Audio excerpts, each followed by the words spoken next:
Hello, and welcome to today's webinar titled How Enterprises Become Exposed to Hidden Risks from Subsidiaries and Apps. Before we get started, there are a few housekeeping items to keep in mind. First of all, today's webinar will be recorded and will be made available on demand shortly after today's broadcast. Secondly, anyone from the audience may ask questions during today's live broadcast by clicking the questions button on the right-hand side of the BrightTalk web application. We'll save about 10 minutes or so at the end to answer any questions. Finally, the slides from today's presentation will be provided afterward as well. Now let's get started. My name is Ryan Powell. I'm the Senior Director of Marketing at CyCognito, and I'm pleased to be joined by two guest speakers today, Emma Zaballos, who's a Product Marketing Manager at CyCognito, and Jonathan Keÿzer, who's a Solutions Engineer. Thanks for joining us today, Emma and Jonathan. We look forward to your discussion. Hey, thanks, Ryan. Thank you all for joining. Today, we're going to be talking about some internal research that we recently published, looking at customer data about how they are using our platform to understand their attack surfaces. So we're trying to take this data and look and see if we can see any trends that apply in general to people's attack surfaces or organizations' attack surfaces over time. So I'm going to walk you through the agenda just to give you a roadmap for what the discussion will look like today. The first thing we're going to do is talk specifically about the brief in question. The title is the External Risk Insights Brief. I'm going to go more into that in the next slide. I'll also let you know how we got the information. Then Jonathan and I are going to talk about the bottom line insights, the main takeaways you should have from this presentation. And once we establish what those are, we're going to do deeper dives into all the topics that you see on the screen in front of you, explain what exactly we are measuring, explain what all of this means, and then we'll finish by summarizing these insights into some takeaways that you can apply to your attack surface, no matter where you are kind of in the journey of protecting your external attack surface, or no matter what solution you're using. We'll give you some links to the presentation and to the actual report, and then we'll finish, like Ryan said, with some questions.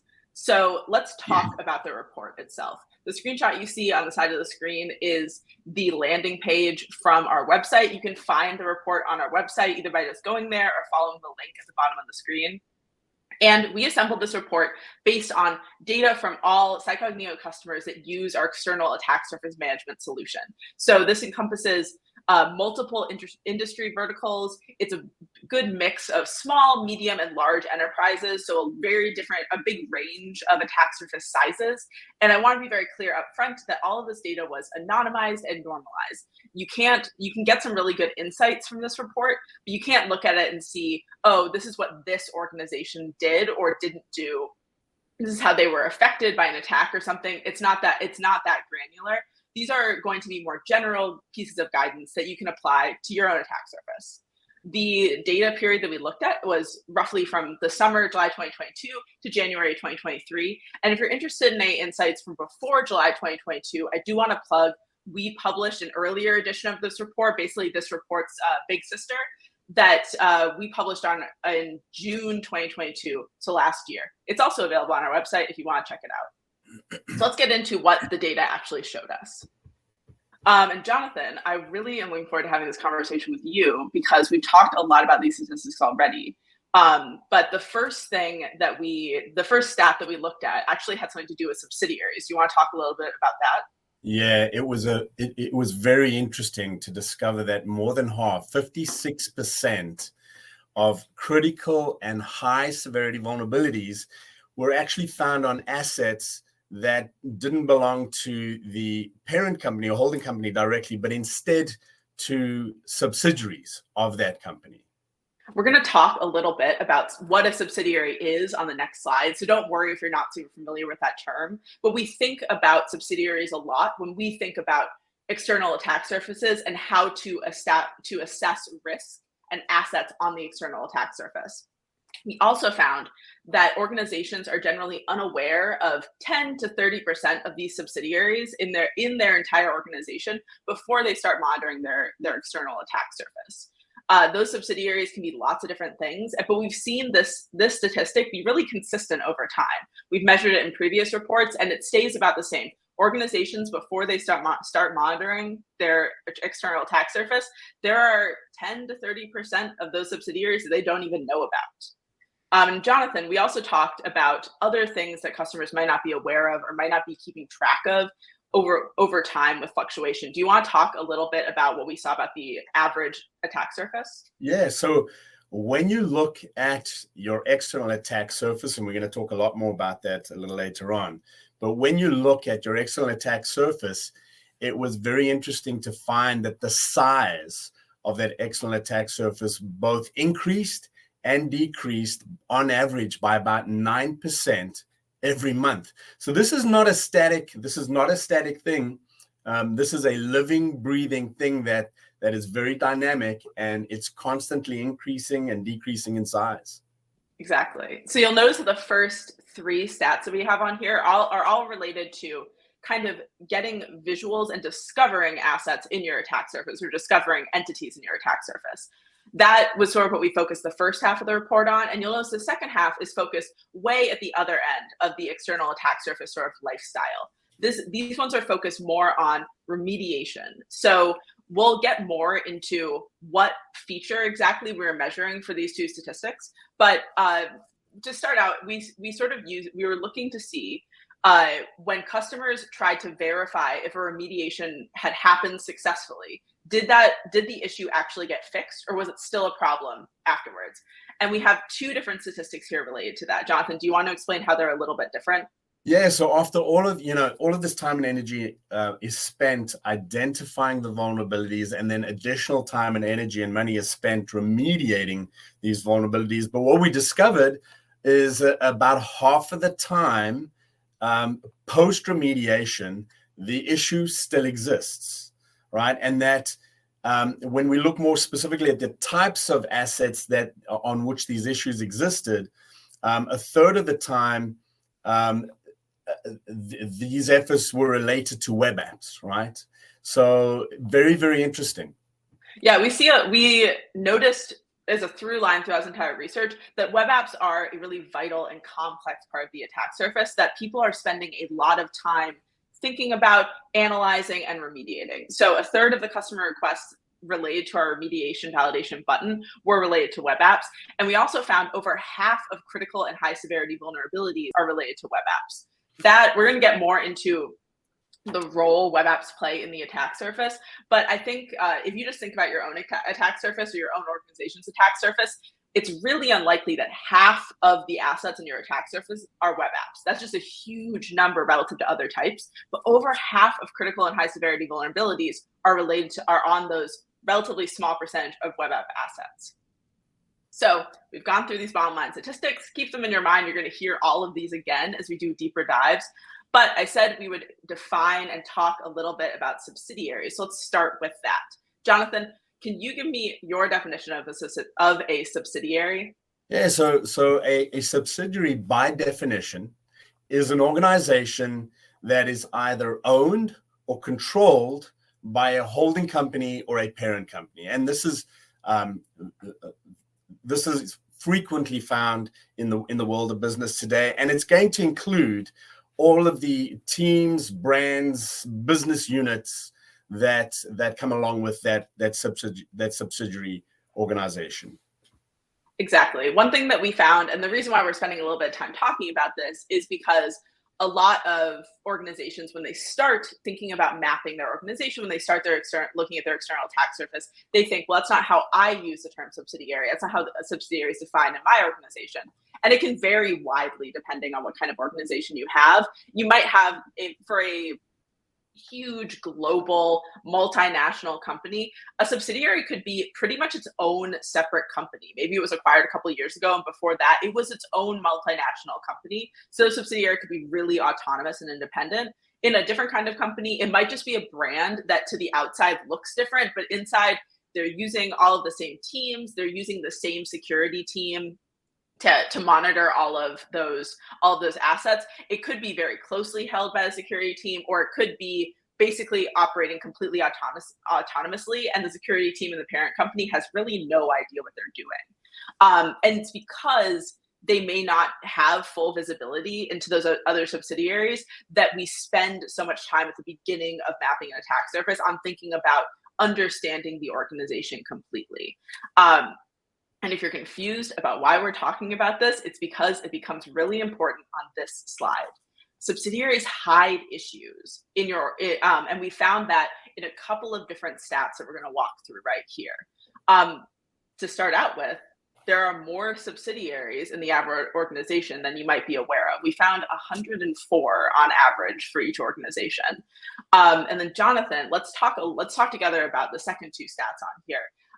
Let's talk about subsidiary visibility to the parent organization. Yeah, so we've just understood that on average, most customers have 104 subsidiaries.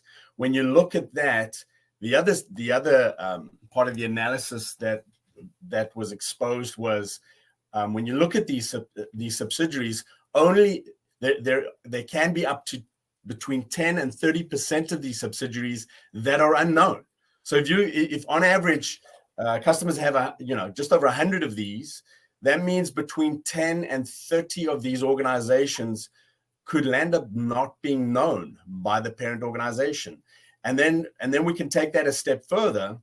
Why this is so important, or the problem here, is that over half, 56% of critical and high severity vulnerabilities are actually found on assets not owned by the parent corporation, but in fact owned by the subsidiaries that they own.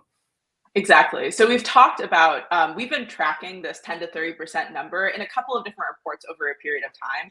And we've talked about it internally as, well, how important actually is this? Are those subsidiaries something that the parent company absolutely needs to be aware of? Or are they forgotten, or are they unaware of it because they aren't actually that important? And I think the third bullet here really shows that those missing, those forgotten, those unaware subsidiaries are incredibly important to the average person, to the average organization to understand. Because if over half of these critical and high severity vulnerabilities are on subsidiaries' assets, there's a very, very good chance in the average organization, before you start mapping your external attack surface, that you are unaware of some subsidiaries in your organization, and those subsidiaries have critical and high severity vulnerabilities that you as the security team are responsible for, and you don't even know about. And I think another thing that people start to think about when we talk about these stats is, how could you possibly not be aware of subsidiaries or of the assets that they hold? How is it possible that in an organization you don't know about all the assets in your environment? And we find that it's actually a pretty widespread problem. And we're going to talk about two different kinds of examples here. But let's start with, Jonathan, do you want to explain a little bit this example that we found as when we were talking with customers about this research? Yeah, so the fact of unknown assets is, as you've stated, Emma, is actually very common. We have an example of a customer, a major manufacturer, that had a large set of IP security cameras that they used covering their manufacturing process, that they were unaware of. They did not know about these assets. They were left exposed, and it was a simple case of these cameras were not found in any sort of inventory database that was tracking their assets. They were simply unknown. Yeah, so you can imagine in a global manufacturing company, you acquire a subsidiary that has been operating completely autonomously in a totally different country, maybe a country that your company doesn't even operate in, other than that subsidiary you just acquired. And before you even started talking with them to acquire their organization, someone in a factory somewhere thought, okay, we're going to put up internet accessible security cameras because we want to monitor something that's happening on a factory floor, or maybe we want to track product loss or something. Now those security cameras are live. They're accessible somehow. Maybe there's a bug that allows them to be accessible by people who don't have the login information, and they're broadcasting potentially really sensitive information. Or they could be providing a toehold for attackers into other parts of your organization. But because that factory never wrote down, oh, we bought all of these internet exposed security cameras and we set them up, and they never reported that to their own IT team, or the IT team didn't create an inventory, suddenly after this merger, now that subsidiary is part of your company. Those exposed cameras are part of your assets, and you had no idea they were even there. And we find this is maybe a pretty specific example because it involves an actual Internet of Things device. And obviously not all companies are really worried about that.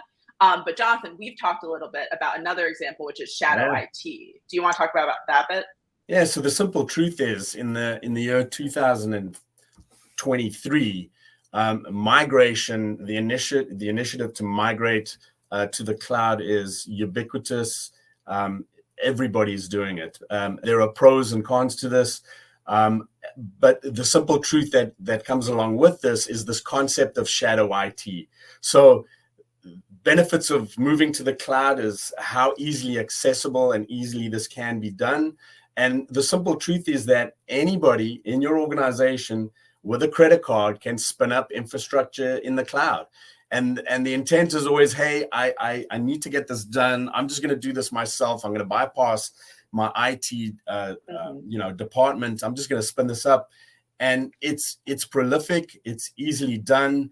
And because IT doesn't know about this, it's commonly referred to as shadow IT. But this becomes part of your external attack surface. These are assets that are now part of your company, and it's highly likely they're not known. They're unknown. They never kind of were known. So it's a totally new process to discover them. And they might have some of these critical and high severity vulnerabilities that we just talked about. Another example I want to get into is the phenomenon of undermanaged assets. So these are assets that were known at one point, but for whatever reason, oftentimes it's because there is a lot of pressure there's a lot of pressure to work on a lot of different things on a security team, and not always a lot of time to go back and clean up old assets. These assets will get forgotten, they'll linger, and they can still cause problems out in the wild. So we've talked about a couple of examples for this, Jonathan, and there are a few that we want to talk about. Do you want to start? Yeah. So perfect example of where this can happen is with things like sporting events, right? It's a one-time event. It's not ongoing. All of this time and effort and energy is spent spinning up infrastructure to support these events. We can think of events like the Olympics that happens every 4 years, or annually, these huge sporting events, football events that happen once a year. It's a major playoff. Everything is spun up to support this. The event occurs, and after the actual, once that event has come and gone, these assets may not be spun down, and so they were once managed. They're no longer managed. It's a huge problem.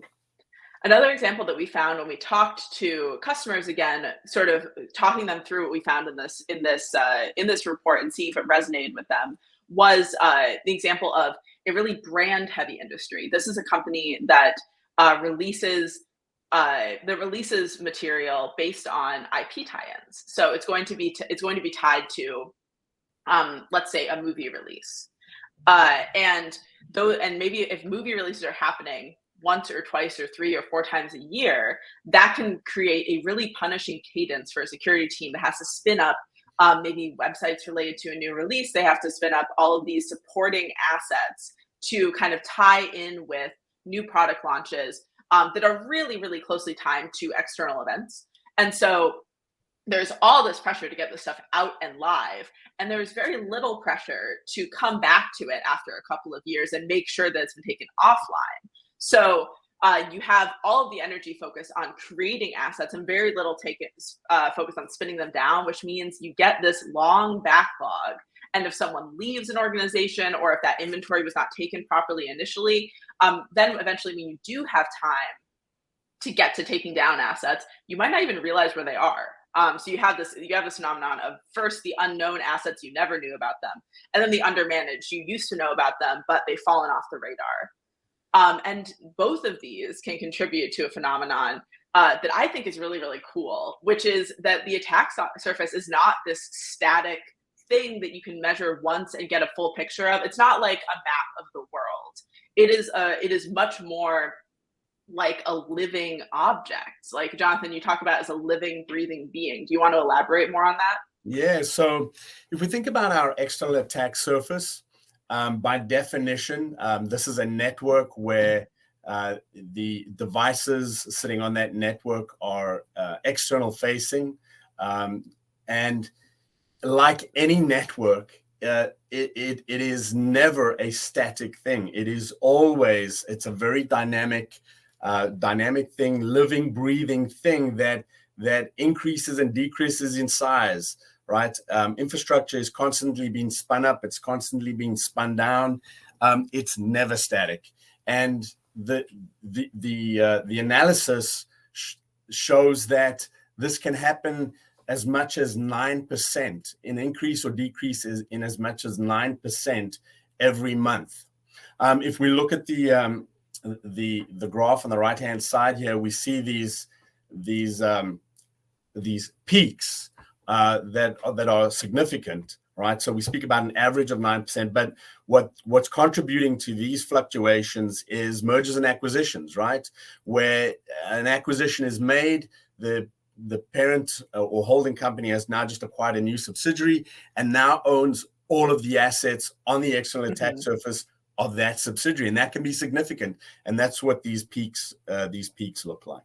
Yeah, so this is a very sort of anonymized graph of data that we actually use in the presentation. So it is collated by industry vertical, and also we didn't dig into what those industry verticals are to preserve the anonymity of the data that we use. But you can see the overall trend, which is that month by month you have this tight clustering of about 10% fluctuation in either direction. You can gain assets one month, lose them the next, but you can see that it's sticking very closely to that sort of that axis. And then you see these big fluctuations which Jonathan, like you just said, are not going to be driven by sort of typical change in the attack surface, but are going to be driven by a major event that maybe is happening to an organization or to an industry.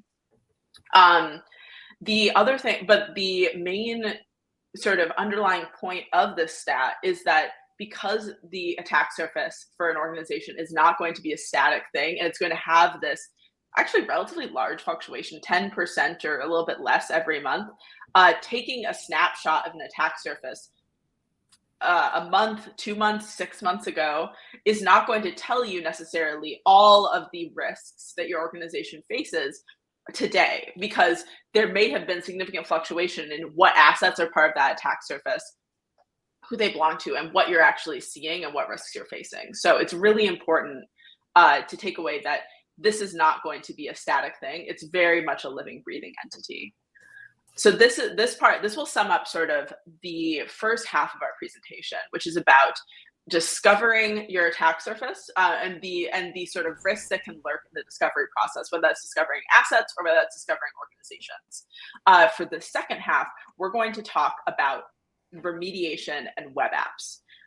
Before we get into the stats, I want to be very clear about what exactly we're measuring here. Jonathan, can you explain what this button I've circled with this little orange squared circle on the screen is? Yeah, absolutely. And before we actually focus on that, I'm just going to take a step back and describe what has been covered to get to this point. So when you look from the perspective of the external attack surface, you know, at this point we are, because it's constantly changing, we're monitoring and discovering in real time. We're mapping out the organization so that we understand the risk and exposure of the entire organization, all the subsidiaries. We know what that digital footprint looks like. We've discovered the assets. We've classified and attributed the assets, so we know how many assets, what they are, where they're located, and who owns them. We've tested the assets, so we've detected risk. We know where the vulnerabilities are, and now and we've prioritized which vulnerabilities need to be fixed first, and we're at that point where we are actually remediating issues on the external attack surface assets. All this time and energy is spent remediating the issues. There needs to be a way post-remediation to validate that the issue has in fact been fixed. And that's what this button represents. Exactly. So when we show our customers issues in the portal that affect their assets, we give them the option of if they have attempted to remediate an issue, to fix the issue, we give them the revalidation button. So they can click that and it initiates an automatic rescan of the issue to verify that it's been remediated. And what we wanted to track during this piece of research was okay, so people are using this button to validate whether a fix has gone through, but how frequently, when they click that button, has the fix actually worked? Has the issue actually been remediated? So we were specifically tracking usage of this button. And we found something, I think, that initially was surprising when we thought about it, made a lot of sense. Over half the time, when users requested revalidation of an issue by clicking that button, the CyCognito platform found the issue still existed. Jonathan, we talked a little bit about this when we were making sense of this for the paper. Do you want to talk about why this maybe was surprising initially, but made sense when we thought about it? Yeah, so remediation is not a trivial process. We're going to talk about web apps in a second. When we look at web applications, they are very complex entities. Remediation is not trivial. It typically involves multiple steps. If you miss one of those steps, it can affect the result of the remediation. The reality is, even after remediation has been completed, issue persistence is typical. The issue can still exist.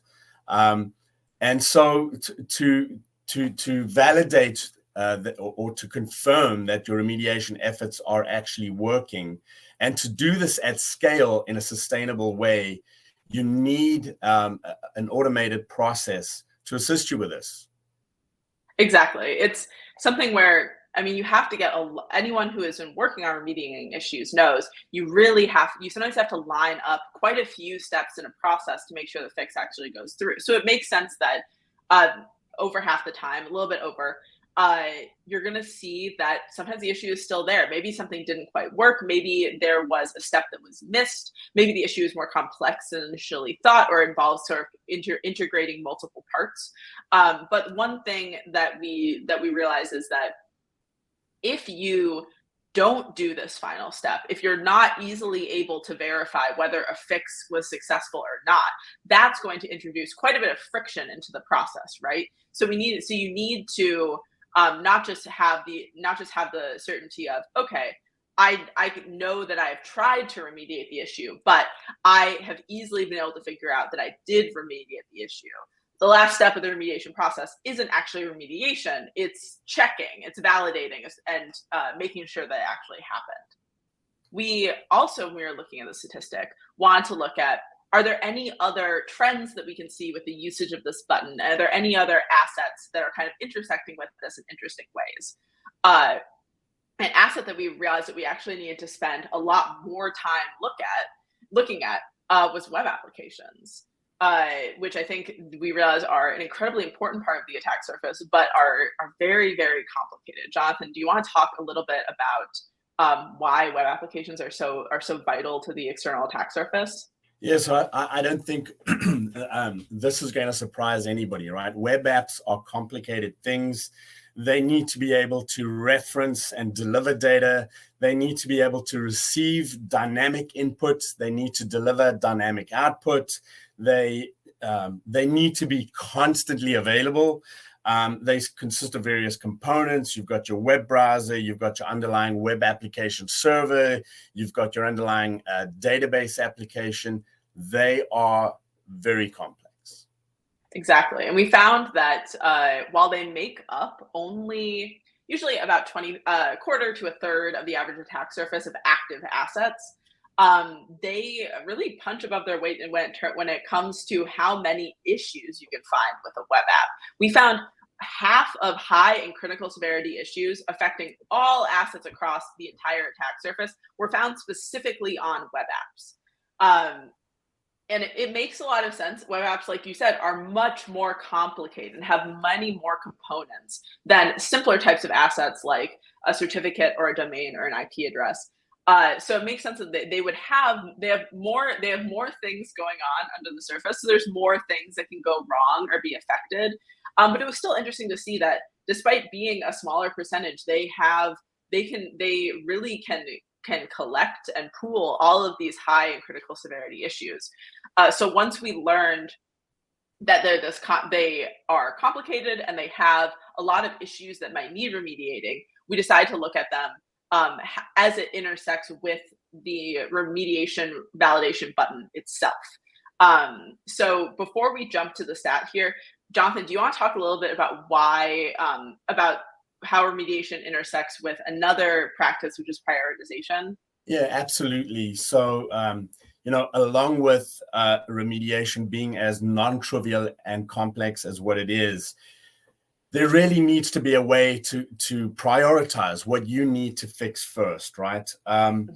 If you're an organization and you are just bombarded and overwhelmed with hundreds of thousands of issues, you need to have a way to determine what to fix first, right? It's absolutely key. If you want to improve your security posture on your external attack surface significantly, instead of receiving hundreds of thousands of issues, you need to receive a well-defined, finite list, manageable list of issues based on prioritization, right? Things like, what's most attractive to a threat actor, what is most discoverable by a threat actor, the number of issues and severity of the issues on a specific asset on the attack on your external attack surface. It's key.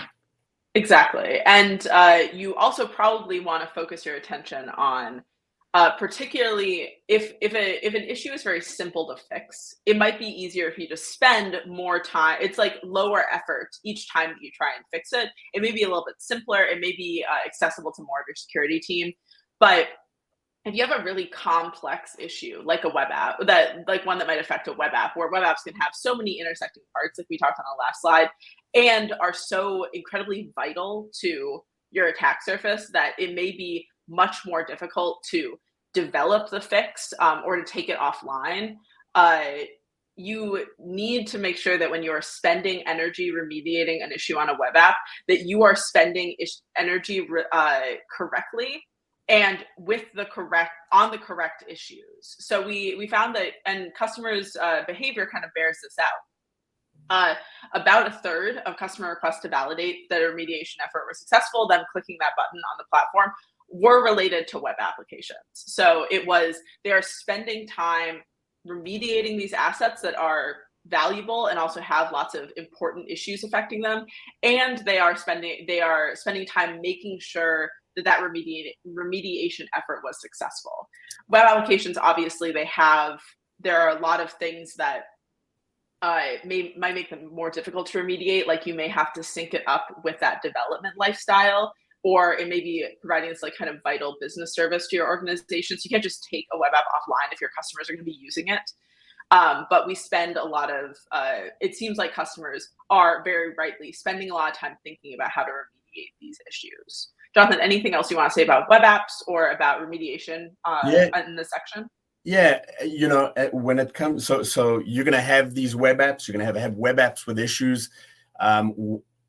You want to think about that prioritization, and more specifically, it would be wonderful if the platform that you're using to manage your external attack surface can help you identify web apps that are sitting behind a web application firewall, right? Mm-hmm. Or web apps that potentially are exposing PII, or web apps that have a web page that is asking for login credentials.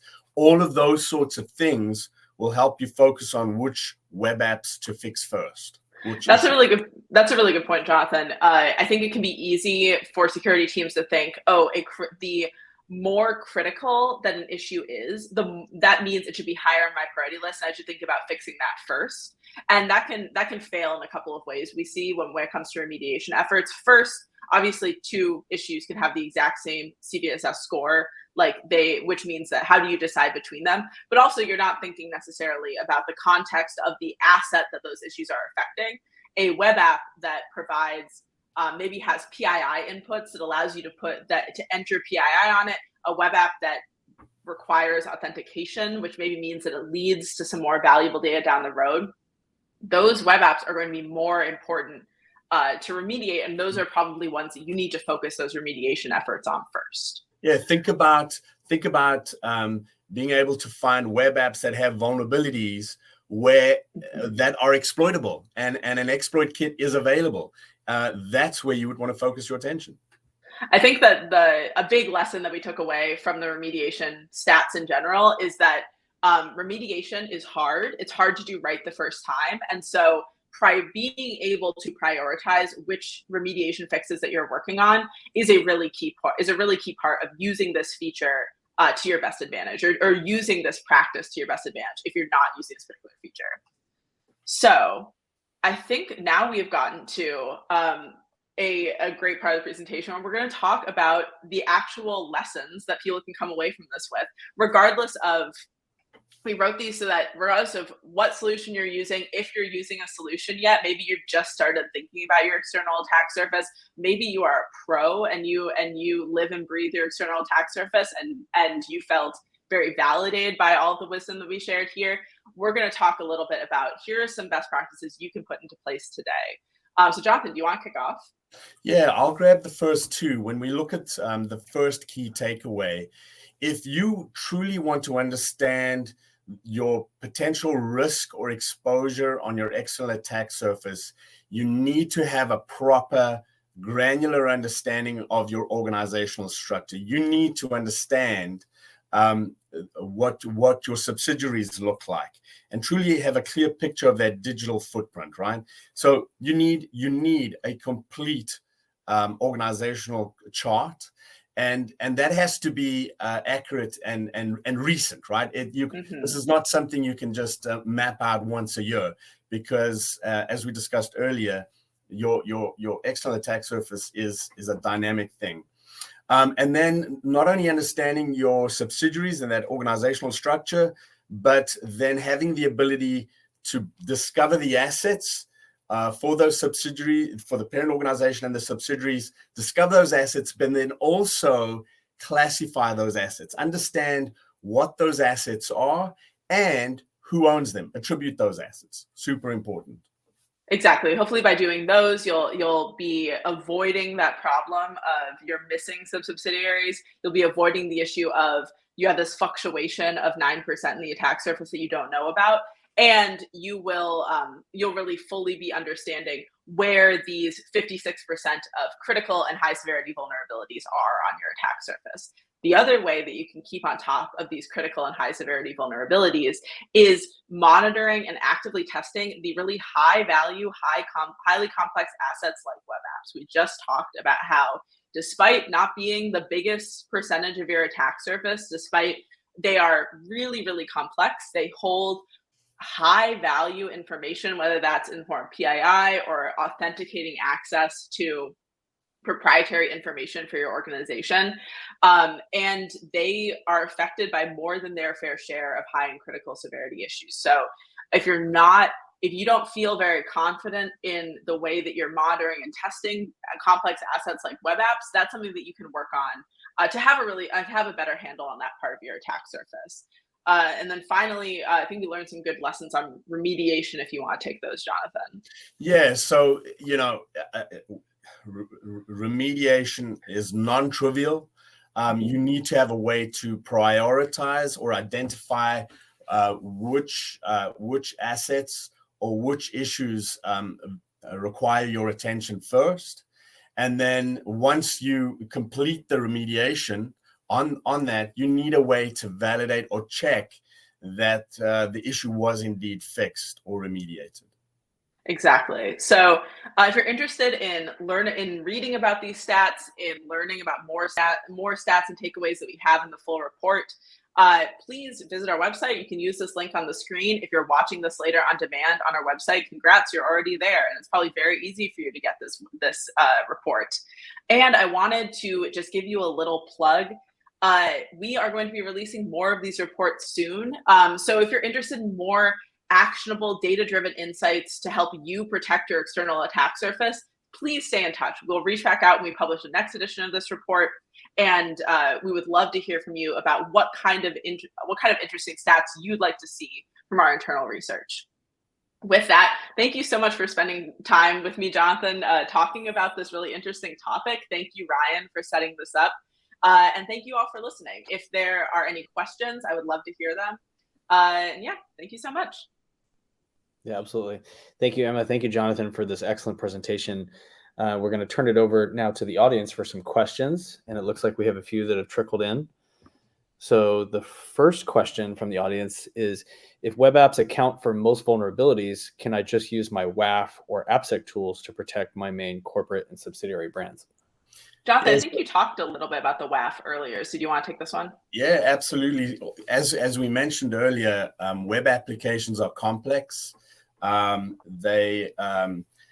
They have multiple components to them. It's not just about the web app, but the underlying infrastructure, the web application server itself, the underlying database. So WAF will focus on the application itself, but not necessarily on the underlying infrastructure. So yeah, you cannot just rely on a WAF to assist in this.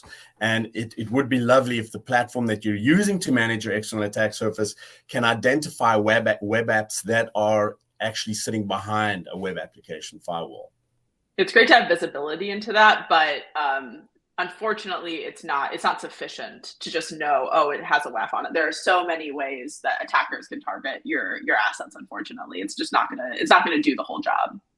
And then just to close it out, in reality, we have found in customer environments, web apps sitting behind web application firewalls that have vulnerabilities, significant vulnerabilities or critical vulnerabilities that need to be addressed. So absolutely, WAF is not enough.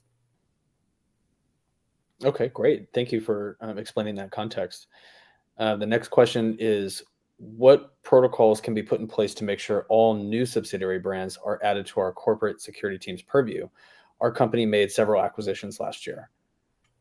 So a lot of that is going to come down to internal communication, but another way that means that you don't have to rely on hearing about it from your own company's internal communication, and that you can kind of really be in front of those acquisitions, is having an automatic asset discovery system that is going to see, okay, we've seen this influx of new assets that are suddenly connected to your existing external attack surface. Are these yours? And then ask that question of you, Jonathan. Do you want to add some context there? Yeah, the context I'd like to provide is it needs to be an automated process, an automated discovery and attribution process. And in reality, we've had our customers tell us that their security team was not aware of an acquisition, and they became aware of the acquisition because they had this automated process in place.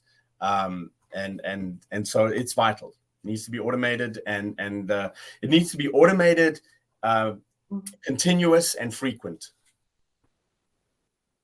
Perfect. Thank you for explaining. The next question from the audience is, if the attack surface is constantly changing, can this create noise for our security team? How can I know which assets are most important and are exposed to known exploit kits?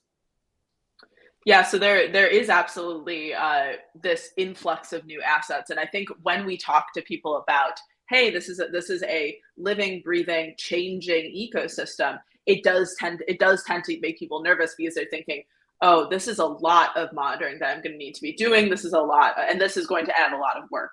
But the additional context that you can gather, both from assets and from issues, both from their business context to how they relate to other assets in your organization, things about the asset, where it might be located, and then also how exploitable or attractive they are to attackers, that can help focus your attention a little bit. And so can, like we talked about when we were talking about remediating issues with web apps, so can how important the issues are. So you don't necessarily have to rely on, okay, this is just going to be an unordered list that I'm going to have to work through on my own.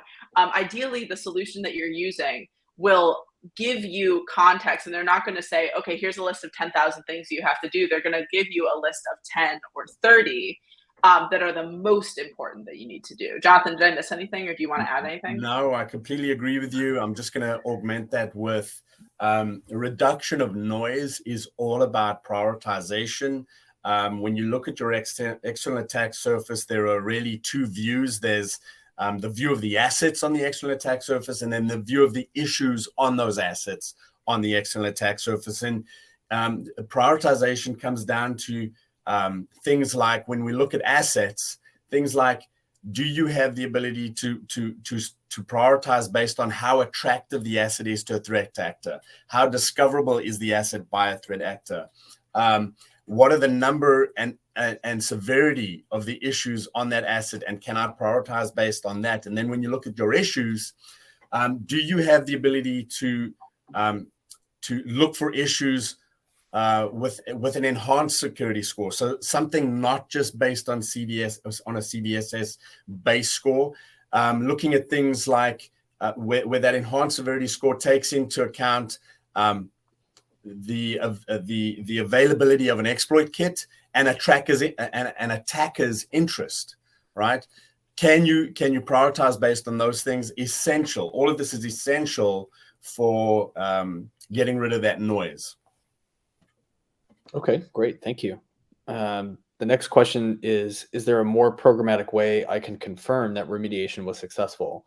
Double checking this each time could be cumbersome for my team. That's totally true. You don't want to have to be double checking every single time, especially because some fixes are less effort. You have a higher confidence that they went through successfully, right? So I don't think that pressing a button or verifying it manually is not a solution for every single kind of fix. Ideally, you are rescanning your assets for issues on a very frequent cadence, and you're actively testing them to see if any issues persist over time. So if you're using that system where you have an automatic, continuous, active test that is happening of all of your issues on a regular basis, then if that issue disappears, you know the remediation was successful, and that if that issue persists, you know that something has gone wrong. So you'll have that automatic feedback loop that doesn't require you to add a manual step necessarily. Okay. Yeah, and I'll just augment that as well. I completely agree with Emma. If your team or your security policy wants to validate that the remediation has in fact worked sooner than the next scheduled scan, then you need to have this way to hit a button and initiate an on-demand scan that will give that feedback to you. Cool. So it sounds like continuous scanning can help solve that issue. The last question we have so far is, most of my web apps are single page web apps that retrieve data from my public cloud via API. Are my single page apps still exposed to the risks from your customer analysis? Still exposed to the same risk, I think is what the asker means. I can grab that one, Emma, if you want. Go for it. So the short answer is absolutely your single page apps are still exposed to risks. The truth is that single page apps may actually be more sensitive to things like cross-site scripting attacks than multi-page applications because of their greater reliance on client-side scripting for their functionality to manipulate user input. So don't think that, it's a single page app, my risk is reduced. And unfortunately, sorry, Emma, go ahead. I was going to say, unfortunately, simplicity is very rarely a defense against attackers. In fact, like you said, it can give a greater toehold to them because it is simple. There may be more opportunities to try basic attacks on that asset. And then the last thing I'll say about this is, make sure that the platform you're using to manage your external attack surface has the ability to detect things like cross-site scripting, right? It needs to be able to go beyond just base vulnerability scanning, but include dynamic application security testing, active testing for things like cross-site scripting, SQL injection, etc. That's great. So appreciate that explanation, guys. That is all the questions that we have so far. So with that being said, I think we'll go ahead and wrap things up. So I just want to thank both of you for this excellent presentation, and thank everyone in the audience for all of your thoughtful questions, and everyone for your time today to make this webinar happen. So with that being said, hope everyone enjoys the rest of their day, and we'll see you next time in a couple of weeks. Awesome. Thanks so much. Cheers. Take care, everybody. Bye-bye. Bye. Bye.